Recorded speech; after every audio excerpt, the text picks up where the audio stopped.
Okay, LJ, if you want to come with me, please. If you can just stand with your back on that chart down there for me.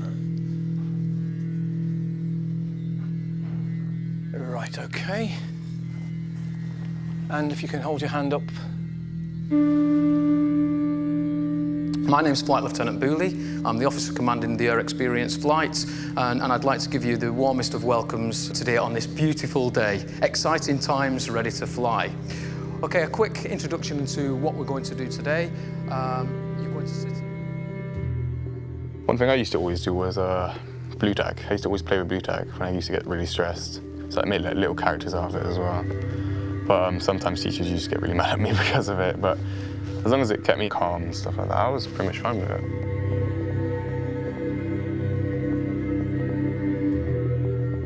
I was in a school called Norton House, which is a residential school for kids with basically anger problems. So I was put there at the age of 10, and I spent 4 years there, and now I left to go to back to mainstream school because of good behaviour.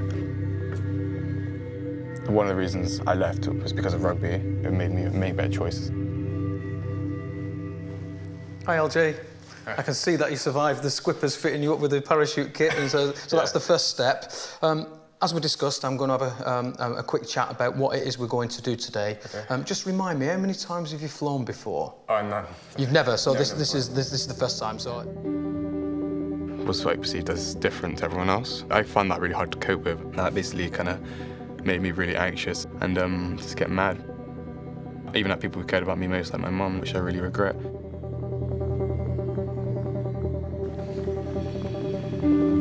If I knew back then how to think like I am now, it would be a completely different story.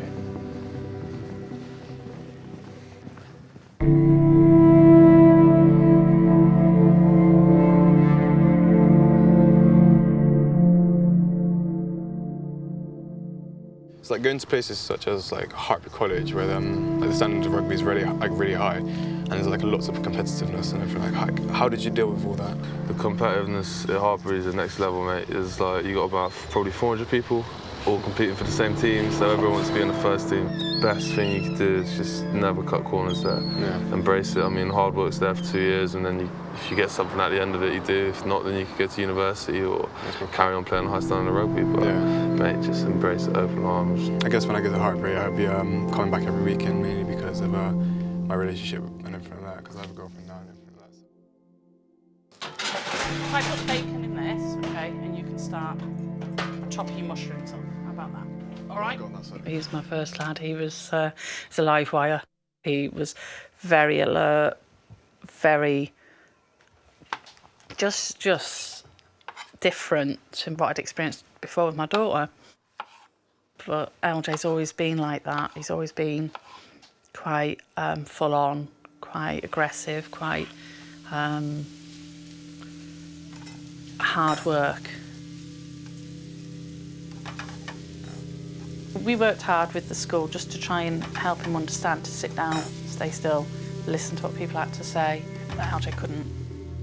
And I had to start looking at why he was like that, and I didn't know why. I didn't understand what was wrong. And I don't think anybody else really understood what was wrong.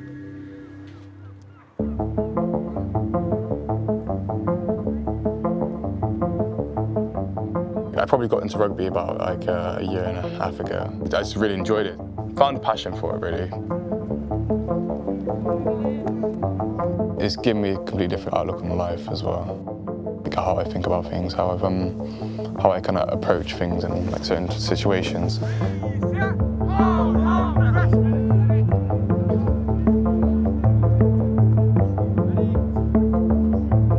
I basically want to be a leader within my rugby group and my rugby team. How high I've made it in rugby is the reason why everyone kind of listens to me a bit more. Eyes, front, left in, right. It's got me out of like my residential school, Norton House. It's affected the way I am as a person a lot, like made me a lot more disciplined. Just check over your uniforms, make sure everything's up to smart. Excellent molded beret, lovely to see. A little bit more polish on their shoes, not to go amiss. Apart from that, very, very good effort, and you're looking incredibly smart. Credit to your squadron. Well done. Be right. Salute.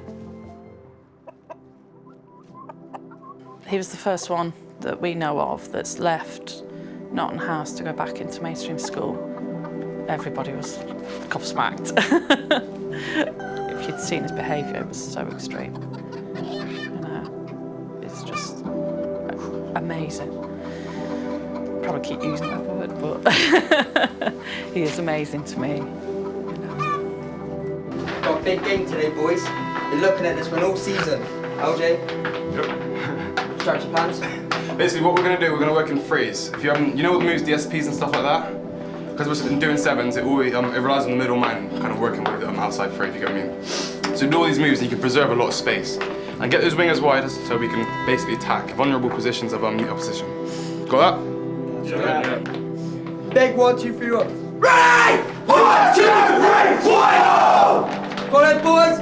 Go!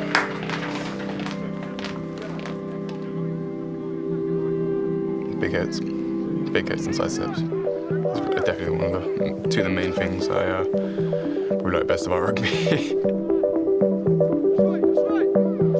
Whenever you see a big hit, it makes the game a bit more lively and motivates me quite a lot. Especially when people see that and everyone's like, oh yeah, they cheer you on because you've done something, which is really good. And it just, yeah, it makes me feel a lot better and a lot happier inside.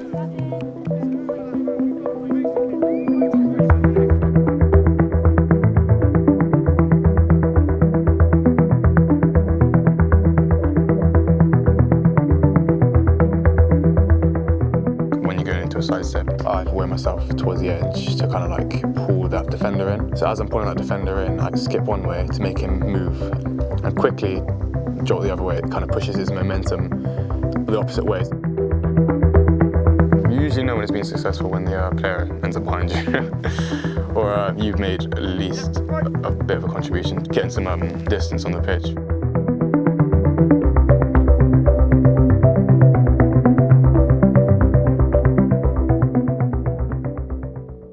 LJ, come with me, please.